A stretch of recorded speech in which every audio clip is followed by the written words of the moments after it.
Hi hello ಸ್ನೇಹಿತರೆ, ಎಲ್ರಿಗೂ ನಮಸ್ಕಾರ. ಸ್ನೇಹಿತರೆ, ಬಹಳ ದಿನ ಆಗಿತ್ತು ನಾನು ಮತ್ತೆ ಯಾವ ಹೊಸ ವಿಡಿಯೋ ಅಪ್ಲೋಡ್ ಮಾಡಲೇ ಇಲ್ಲ.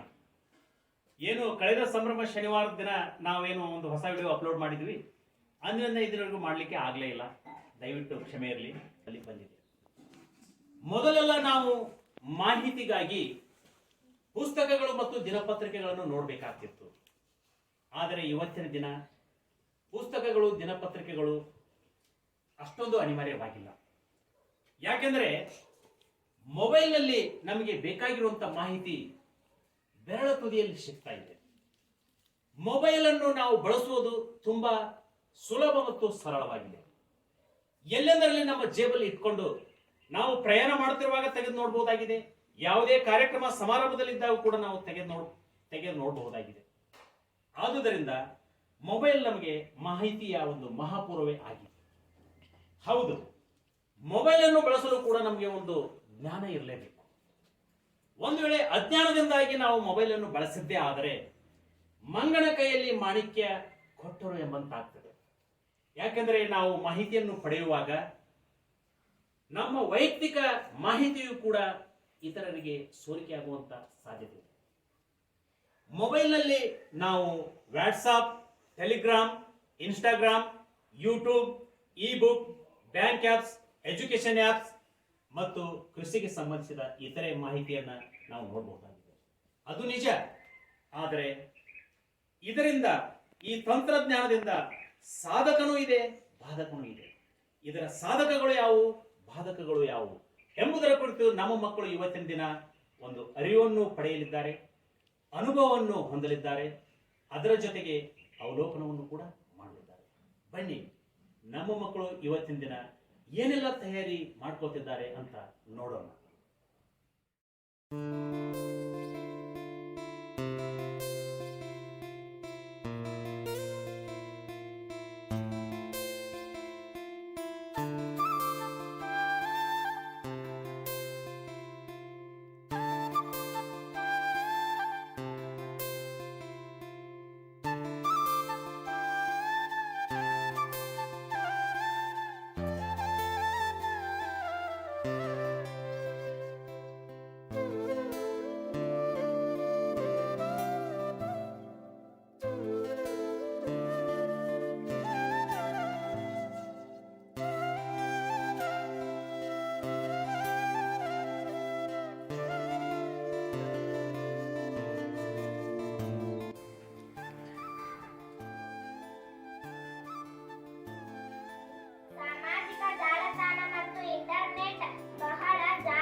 ಟೆಲಿಗ್ರಾಮ್, ಫೇಸ್ಬುಕ್, ಯೂಟ್ಯೂಬ್ ನಡೆಯಲು ಇಂಟರ್ನೆಟ್ ಬೇಕು.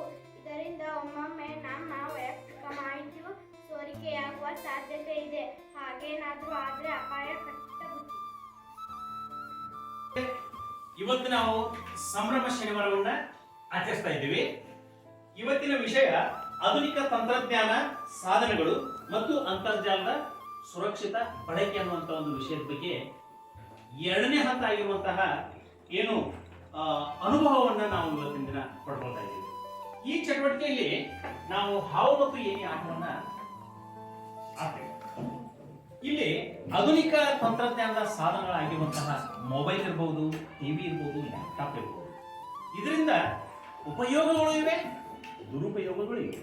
ನಾವಿಲ್ಲಿ ಹಾವೇನಿ ಆಟ ಆಡುವಾಗ ಏಣಿಗೆ ಬಂದಾಗ ಕೃಷಿ ಮಾಹಿತಿ ಸಿಗುತ್ತೆ. ನಮ್ಮ ಮೊಬೈಲಿಂದ ಇರ್ಬೋದು, ಕಂಪ್ಯೂಟರ್ನಿಂದ ಇರ್ಬೋದು. ಅವಾಗ ನಾವು ಮೇಲ್ ಹೋಗ್ಬಿಡ್ತೀವಿ. ಯಾವಾಗ ಅದನ್ನು ನಾವು ದುರ್ಬಳಕೆ ಮಾಡ್ಕೋತೀವಿ, ಉದಾಹರಣೆಗೆ ಒತ್ತಡ ಮತ್ತು ಖಿನ್ನತೆಗೆ ಒಳಗಾಗಬಹುದು, ಅವಾಗ ನಮಗೆ ಹಾವು ಕಚ್ಚಿಬಿಡ್ತದೆ. ಅಂದ್ರೆ ನೇರವಾಗಿ ನಾವು ಕೆಳಗಡೆ ಬರ್ತೀವಿ. ಅತಿಯಾದ ಮೊಬೈಲ್ ಬಳಕೆ ಮಾಡುವುದು, ಅತಿಯಾದ ಲ್ಯಾಪ್ಟಾಪ್ ಬಳಕೆ ಮಾಡುವುದು, ರಾತ್ರಿ ಇಡೀ ನೋಡುವುದಿರ್ಬೋದು. ಇದರಿಂದ ಏನಾಗ್ತದೆ ಅಂದ್ರೆ ನಮಗೆ ಖಿನ್ನತೆಗೆ ಒಳಗಾಗ್ತೀವಿ, ತಲೆ ಸಿಡಿತ, ನಿದ್ರಾಹೀನತೆ, ಇದನ್ನೆಲ್ಲ ನಾವು ಅನುಭವಿಸಬೇಕಾಗ್ತದೆ. ಆದ್ರಿಂದ ಉಪಯೋಗ ಇದ್ರೆ ಏಣಿ ಸಿಗ್ತದೆ, ದುರುಪಯೋಗ ಆದ್ರೆ ಹಾವು ಕಚ್ಚಿ ಕೆಳಗಡೆ ನಾವು ಬರ್ತೀವಿ, ಅಧೋಗತಿಗೆ ಹೋಗ್ಬೇಕು. ಈ ಆಟವನ್ನ ನಾವು ಆಟಗಳನ್ನು ತಯಾರು ಮಾಡಿದ್ರೆ ನಿಮಗೆ ಕೊಡ್ತೀವಿ, ನೀವು ಆಡಿ ಅನುಭವವನ್ನು ಪಡ್ಕೋಬೇಕು.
ಆತ್ಮೀಯರೇ, ಇದುವರೆಗೆ ಹಾವು ಮತ್ತು ಏಣಿ ಆಟದ ಮೂಲಕ ನಮ್ಮ ಮಕ್ಕಳು ತಂತ್ರಜ್ಞಾನದ ಅನುಕೂಲ ಮತ್ತು ಅನಾನುಕೂಲತೆಗಳ ಬಗ್ಗೆ ಅನುಭವವನ್ನು ಪಡೆದುಕೊಂಡರು. ಇನ್ನು ಮುಂದೆ ನಮ್ಮ ಮಕ್ಕಳು ಒಂದು ಸುಂದರವಾದ ನಾಟಕ ಮಾಡಲಿದ್ದಾರೆ. ನಾಟಕದ ಹೆಸರು ತಾಯಿಯ ಅಕ್ಕರೆ ವರ್ಸಸ್ ಮೊಬೈಲ್ ಆಕರ್ಷಣೆ. ನೋಡಿ ಆನಂದಿಸಿ. ಮಕ್ಕಳೇ, ಪರೀಕ್ಷೆ ಹತ್ರ ಬರ್ತಾ ಇದೆ. ಆದಷ್ಟು ಟಿವಿ ಮೊಬೈಲ್ಗಳಿಂದ ದೂರವಿರಿ. ನಿಮ್ಮ ಮೊದಲ ಆದ್ಯತೆ ಎಕ್ಸಾಮ್ ಅನ್ನೋದನ್ನ ಮರೆಯಬೇಡಿ. ಕೊಟ್ಟಿರುವ ಹೋಮ್ವರ್ಕ್ ಅನ್ನು ತಪ್ಪದೆ ಮಾಡಿಕೊಂಡು ಬನ್ನಿ. ಓಕೆನಾ? ಹಾಂ, ಪಾಡ್ತೀರಿ ಹಾಕೊಡ್ರಿ.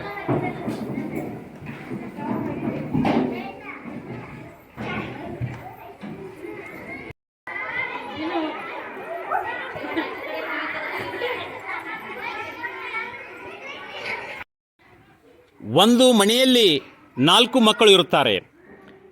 ಶಾಲೆಯಿಂದ ಮನೆಗೆ ಬರುತ್ತಾರೆ. ಬಂದವರೇ ಸ್ಕೂಲ್ ಬ್ಯಾಗ್ ಎಲ್ಲೆಂದರಲ್ಲಿ ಇಟ್ಟು ಇಬ್ಬರು ಟಿವಿ ಆನ್ ಮಾಡಿಕೊಂಡು ಕೂರುತ್ತಾರೆ, ಇಬ್ಬರು ಮೊಬೈಲ್ ಹಿಡಿದು ಕೂರುತ್ತಾರೆ. ಟಿವಿಯಲ್ಲಿ ಚಾನಲ್ ಸಲುವಾಗಿ ಜಗಳ ಶುರುವಾಗ್ತದೆ. ಮೊಬೈಲ್ಗಾಗಿಯೂ ಕಿತ್ತಾಟ. ತಂದೆ ಲ್ಯಾಪ್ ಹಿಡಿದುಕೊಂಡು ತನ್ನ ಆಫೀಸ್ ವರ್ಕ್ ಮಾಡುತ್ತಿರುತ್ತಾನೆ.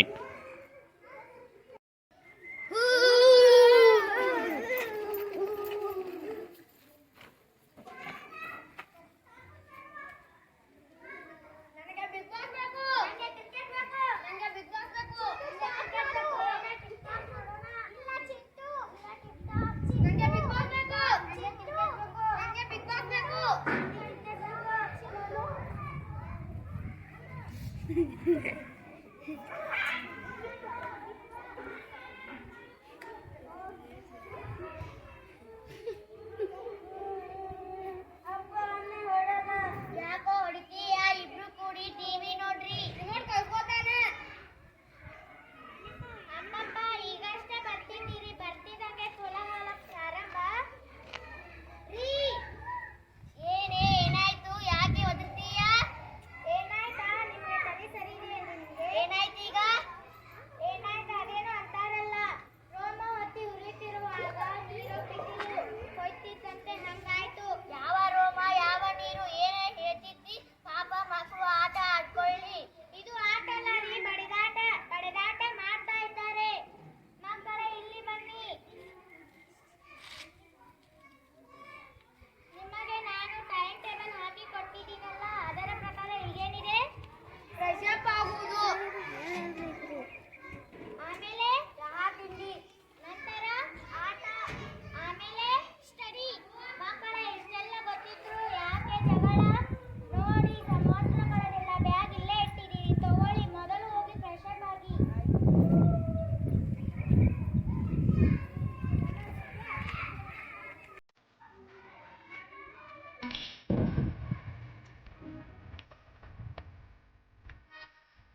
ಮಾಡ್ತಾನೆ ಇರ್ತೀರಿ, ಮಾಡಿ ಮಾಡಿ. ಗಂಡ ಲ್ಯಾಪ್ಟಾಪ್ ಮುಂದೆ, ಮಕ್ಕಳು ಟಿವಿ ಮುಂದೆ, ನಾನು ನನಗಿದೆ ಎಲ್ಲ ಅಡಿಗೆ ಮನೆ. ತಾಯಿಯ ಅಕ್ಕರೆಗಿಂತಲೂ ಮೊಬೈಲ್ ಆಕರ್ಷಣೆ ಹೆಚ್ಚಾಯ್ತು ಈ ಮಕ್ಕಳಿಗೆ. ಗಂಡ ಮಕ್ಕಳು ಊಟ ಮಾಡದೆ ನಾನೇಗೆ ಊಟ ಮಾಡಲಿ?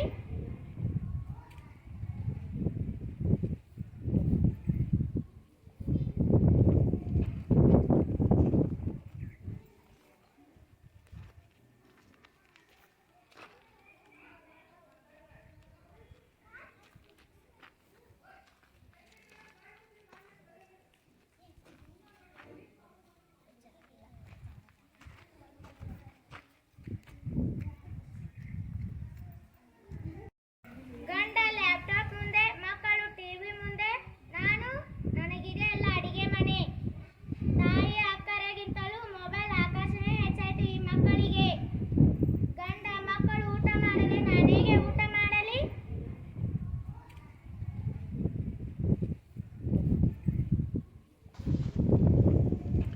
ಸ್ನೇಹಿತರೆ, ಇದು ಒಂದು ಮನೆಯ ಕಥೆಯಲ್ಲ, ಪ್ರತಿ ಮನೆಯ ಕಥೆಯಾಗಿದೆ. ಆದುದರಿಂದ ಆದಷ್ಟು ಆಧುನಿಕ ತಂತ್ರಜ್ಞಾನದ ಸಾಧನಗಳಿಂದ ಮಕ್ಕಳನ್ನು ದೂರವಿರಿಸಲು ಪ್ರಯತ್ನಿಸಿ. ನಮ್ಮ ಜೀವನಕ್ಕೆ ತಂತ್ರಜ್ಞಾನ ಬೇಕು, ಆದರೆ ತಂತ್ರಜ್ಞಾನವೇ ಜೀವನ ಆಗಬಾರದು. ನಿಮ್ಮ ಸಹಕಾರ, ಬೆಂಬಲ ಸದಾ ಇದೇ ರೀತಿ ಮುಂದುವರಿಯಲಿ. ಎಂದೆಂದಿಗೂ ನಿಮ್ಮೊಂದಿಗೆ ಆಶ್ರಮ ಶಾಲೆ ಸಿಬ್ಬಂದಿ. ಧನ್ಯವಾದಗಳು. Thank you.